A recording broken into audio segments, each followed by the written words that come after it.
Okay, so it's been a while coming, and I don't want to waste any time.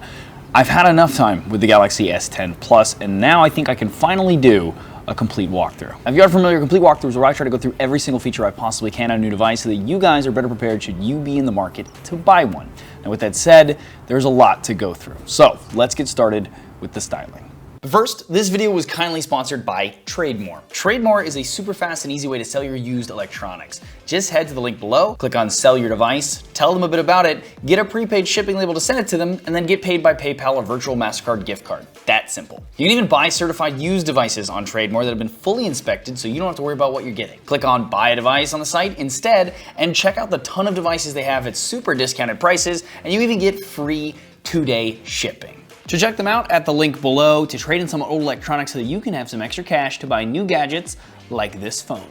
Speaking of, the S10 Plus is covered in glass on the front and back and comes in prism white, blue, black, and flamingo pink coming to the US, with another prism green color available in some other markets. The prism white is what we were all given as review units, and I personally love it, as it's sort of a pearlescent white and has a bit of a color change effect to it. For the screen, the S10 Plus has a 6.4-inch Quad HD Plus resolution curved glass AMOLED screen with a 19:9 aspect ratio. Samsung says this is the first HDR10 Plus certified screen and that it's the world's first dynamic AMOLED. Now that means apparently that it automatically reduces blue light, the type of light that can cause eye strain and affect sleep according to studies, without affecting the color of the screen. So we've seen blue light filter mode on a ton of phones at this point, and you can still turn that on to further reduce blue light on this phone, but according to Samsung, this will remove 42% of blue light automatically, even without that on. Now, of course, the most iconic feature on the front of the Galaxy S10 Plus is the new cutout for the front cameras. Now, this was achieved by using a special laser technique to literally cut a hole in the display without damaging the surrounding pixels, and while some people have told me that they still don't like it because it removes some content, quote unquote, I beg to differ, and I kind of like the way it looks. In a world of more and more all-display front phones, I think this kind of gives it a subtly different look that I appreciate.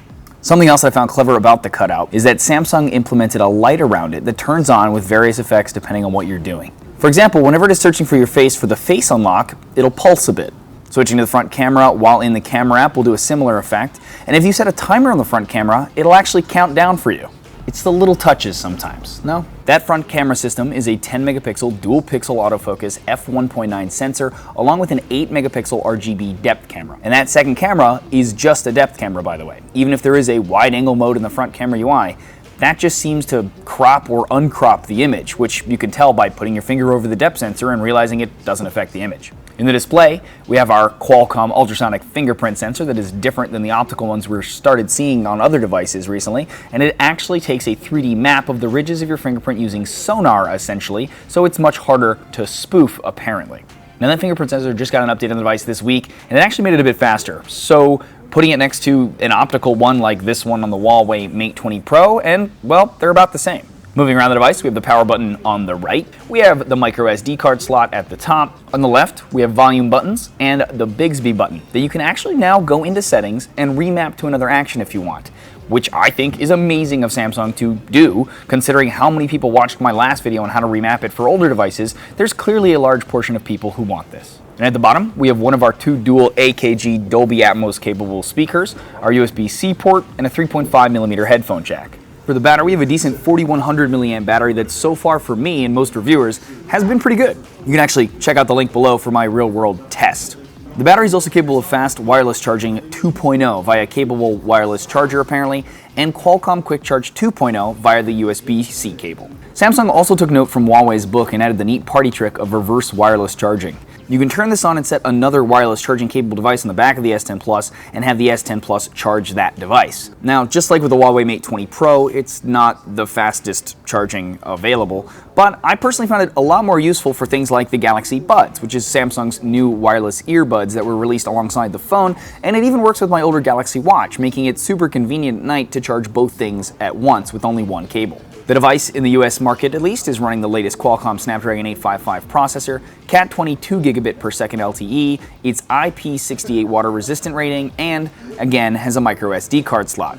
Also, the phone supports Wi-Fi 6, also known as 802.11ax, which is 20% faster than 802.11ac and just better optimized. So if you have a router capable of that at home, you'll be able to use that better Wi-Fi standard. More on how Wi-Fi 6 works and its benefits in a later video. Subscribe and ding the bell next to the word subscribe to be notified when I do that and other videos coming soon.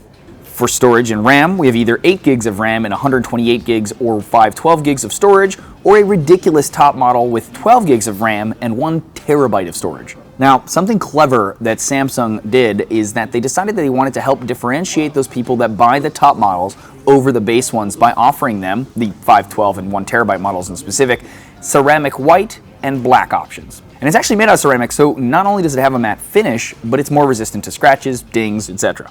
And now, let's talk about the cameras. On the back, we have 3 cameras. One is an ultra-wide 16 megapixel fixed focus f2.2 123 degree field of view camera.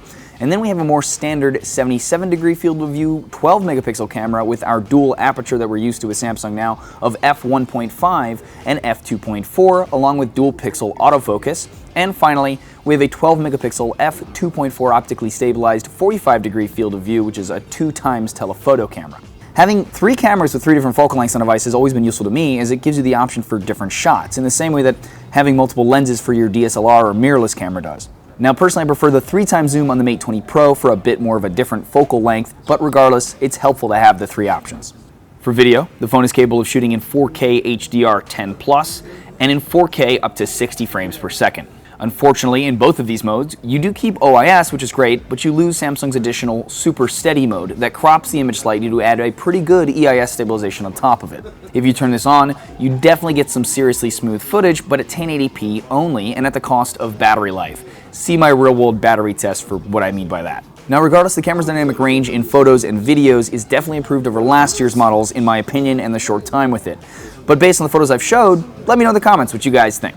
The phone is already available for pre-order and will go on sale March 8th for about $1,000, which honestly is less than most of us expected, considering it is the top model and it starts at 128 gigs compared to the iPhone XS Max lowest model of 64 gigs at 1100.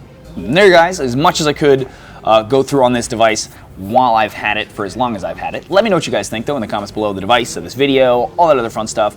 Be sure to subscribe and ding the bell next to subscribe so you get notified when I do new videos. And also check out my recently relaunched blog. You can click the link below to be taken to that. And there's a weekly newsletter that you can subscribe to there. You can get tips and tricks and other tutorials and stuff that just don't necessarily make it here to video once a week. It's not annoying, I promise.